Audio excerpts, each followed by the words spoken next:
Good day everyone! Kumusta po ang lahat? Meron po tayong ulit babasahin para sabay-sabay po tayong ma-remind na ang salita ng Panginoon ay gabay sa ating mga buhay. Mababasa ito sa Joshua chapter 1 verse 8. Keep this book of the law always on your lips. Meditate on it day and night, so that you may be careful to do everything written in it. Then you will be prosperous and successful. Kung pamilyar po kayo sa kwento ni Josue sa Old Testament, ay napakaganda po. Marami po tayong matutunan sa buhay niya. Siya po yung pumalit kay Moises. Bago po namatay si Moises, sinabi po ng Panginoon sa kanya na, Moises, si Josue ang napili ko, napapalit sa iyo, na mamumuno ng aking mga mamamayang Israelita. Kaya po bago namatay si Moises, ay tinuruan po ni Moises si Josue kung ano po ang dapat gawin at sundin para sila ay magtagumpay na maangkin ang Promised Land. Tinuro po ni Moises ang lahat ng kautusan ng Panginoon. At nang namatay si Moises, sinabi po ng Panginoon kay Josue, namatay na ang aking lingkod na si Moises. Ikaw na ang mamumuno sa mga mamamayan kong Israelita.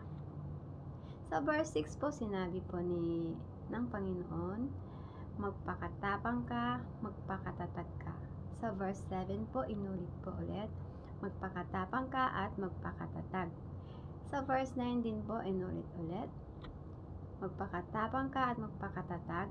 Huwag kang manghinaan ng loob, huwag kang matakot. Ako ang Panginoon, na iyong Diyos, ang sasama sa iyo kahit saan ka man naparoroon. Kahit saan ka man, dako ng mundo, kasama mo ang Panginoon.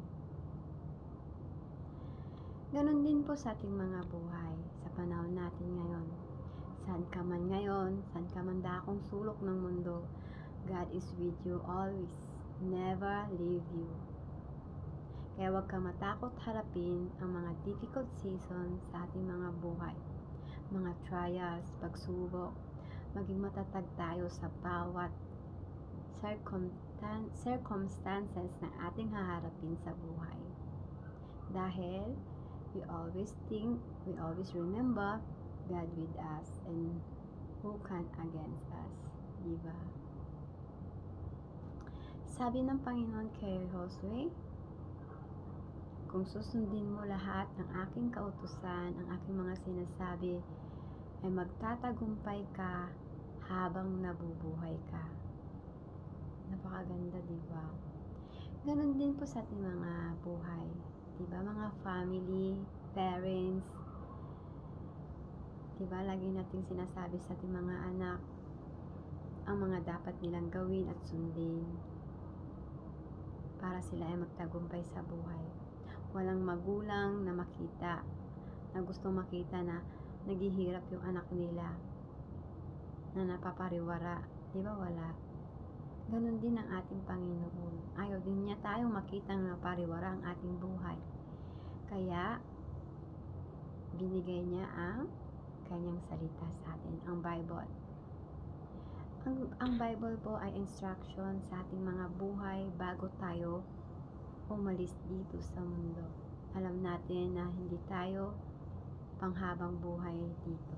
Ito ay temporary nating tirahan. Hindi tayo taga rito. Yun lang po at maraming salamat. Kung mayroon po kayong katanungan ay mag-comment lang po kayo sa video ito. Ingat po lagi. And thank you po ulit.